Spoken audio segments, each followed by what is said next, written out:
The Beatles, prog pop, Lady Madonna. So you know that means we're gonna have some sick saxes in here. So we'll start off by getting a bunch of the Beatles stuff out of the way, and then we'll talk about more of the proggy elements that come in. But we'll do that in the second half of this video. So one of the first things that comes to mind to me when I'm thinking of how can I make this a new song that's inspired by the Beatles is the performance style. For lack of a better term, it's going to be a more sloppy performance style. I don't think it's sloppy in a negative way. This is just being human and it's an element of groove. So first let's check out the bass, which is a MIDI bass, but it was still performed on a MIDI keyboard. If we listen to just the bass, timing wise, it might actually sound terrible. I don't really remember, but you'll see that when we put it in context, that sloppiness is kind of where the groove comes from.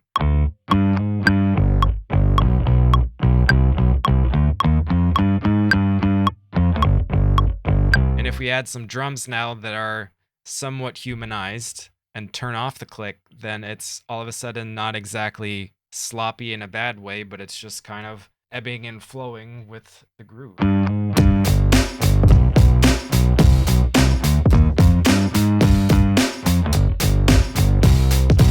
The more things that we add, the less the sloppiness becomes apparent if they're all kind of moving around a little bit. So we can add the piano.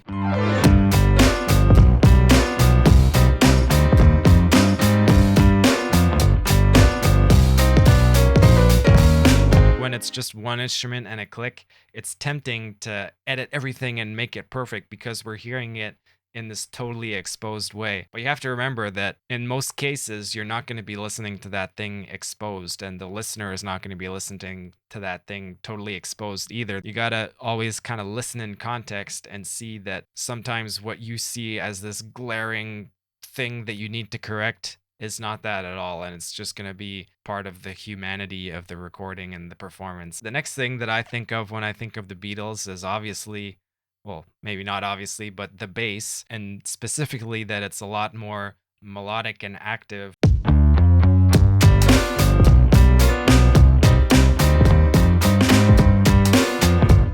So you can see that in the choruses, what I call the choruses, it's prog pop. How the hell are you supposed to name any of these things anyway? The bass is very melodic. It's still outlining all the chords and stuff, and it's in the key, but it's really driving the song and a lot more active than just like sticking on roots and fifths. That is very much a core component in the Beatles sound, in my opinion. Writing bass lines like this is the subject for an entirely different video, so we're not going to go too deeply into that. For today, I'll just say that if you want to do that, you kind of got to pick your moments, and you got to make sure that if it's not the most important thing going on, it's not detracting from what is the most important thing. We got to add some saxes in here to really make this a real Lady Madonna-inspired song. So here are some saxes.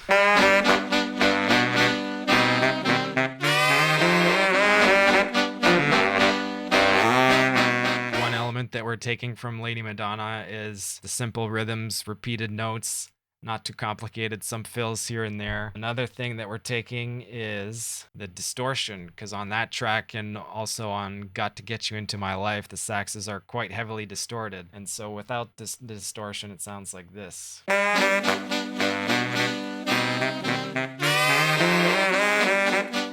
So that's just basically the raw sax sound with a little bit of a plate reverb, which is, to me, I associate plates with the 60s kind of sound. And so here it is with the distortion turned on, and this is trying to kind of mimic a bit overdriving the mix console, which is probably how they did it. The closest thing I could find, I think, was well, they have console ones, but I didn't use that. Whatever.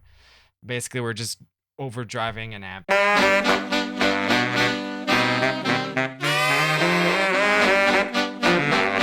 So it adds a little bit of bite, it thickens them out a little bit, and it brings us closer to that Lady Madonna-style sound. So now a little interjection about the benefit of session musicians. So as I was producing this track, I didn't have the saxes yet, obviously. I just had this, in my opinion, kind of shitty MIDI sax thing. No, we're not using that. I had a different one for the Barry. This one I was kind of tempted to use because it sounds funny, but in a kind of cool way. And this on its own sounds disgusting. If we put it in the context, it's...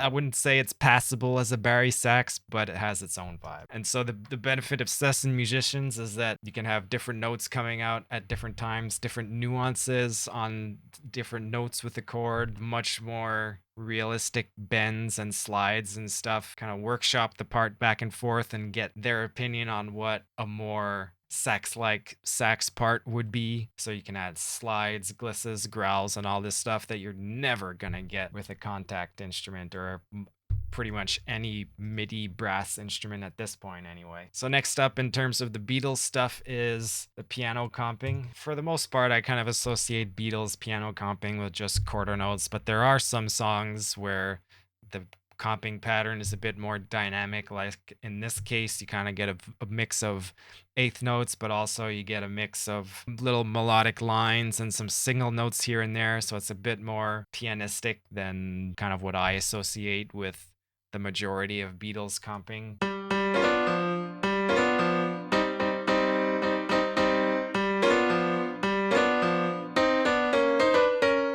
So the drums was kind of tricky to get right for this song because Ringo is just... But I did my best, okay?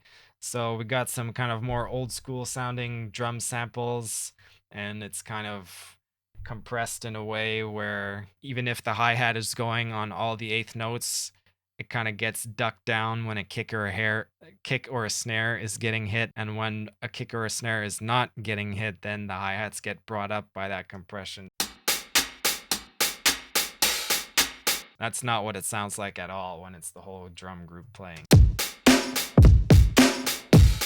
See, when the kick and snare hits, they come down a lot, and then in the holes, they kind of get brought up a little bit. And the last thing for the Beatles style, the way the vocal harmonies work. In the choruses, we go to this 3-part harmony thing. We hope you get to eat some cake. To me, the register and the 3-part harmony with not like a billion layers of each, that's more of a Beatles sound than a modern one. An extra little thing that we did to kind of push it more into that Beatles thing was to have different vocal styles for each note in the chord so that it kind of sounds like 3 different people singing, even though it's all the same person. Happy, happy, happy wedding. Happy, happy, happy wedding. Happy, happy, happy wedding. So on their own, some of them kind of sound a bit weird. Happy, happy, happy wedding. It kind of sounds like different people. Obviously, it's not the same as actually different people. So that's it for the Beatles stuff. Let's go through the prog stuff quick. Obviously, this is not prog in a technical sense. We're not like shredding. There's no huge solo sections or techie things like mixed meters and stuff like that. But to me, what is prog about it is especially the fact that the form is not your typical verse-chorus form. And the way that it works is when a section repeats, it is changed quite drastically. In this kind of arrangement, it feels like more of an extended intro. Gonna be a writer, and he the silly drummer.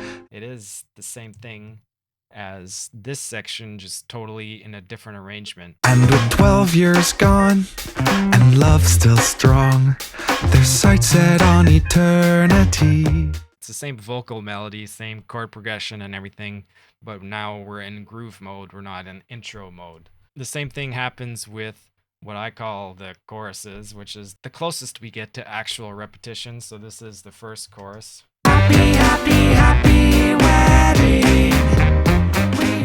The second time we get more saxes coming in. Many, many happy babies.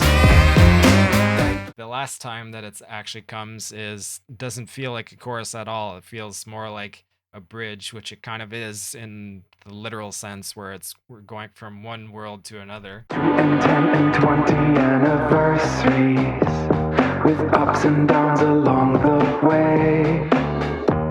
So it's the same bass riff, similar vocal melody, again in a different arrangement with a different production thing applied to it. Like we're lo-fi and we're kind of a bit more dirty. And then in classic prog fashion, we have a middle section that is totally different from the rest of the song. So again, this is partially recalling the chorus. 10 and 20 anniversaries with ups and downs along the way. In the way that the song progresses, it kind of ends up feeling like it's through composed, which means that it's just kind of like a stream of consciousness type thing where it just kind of goes and nothing really comes back perfectly. That's really just because of the disguising of the arrangement. Except for this part, it kind of claims to be a chorus, but it's totally different. When life gets you down, oh, you better not frown. Love and you will be okay. So like stylistically and production wise, it is totally in line with like the first two choruses that we heard, but compositionally it's totally different. It's a different chord progression, different melody, different arrangement, but stylistically we're still in the world of that chorus. So that's how I combined Lady Madonna with the idea of prog pop, which is an idea that doesn't really exist, but it does to me. So that's what makes it real, right?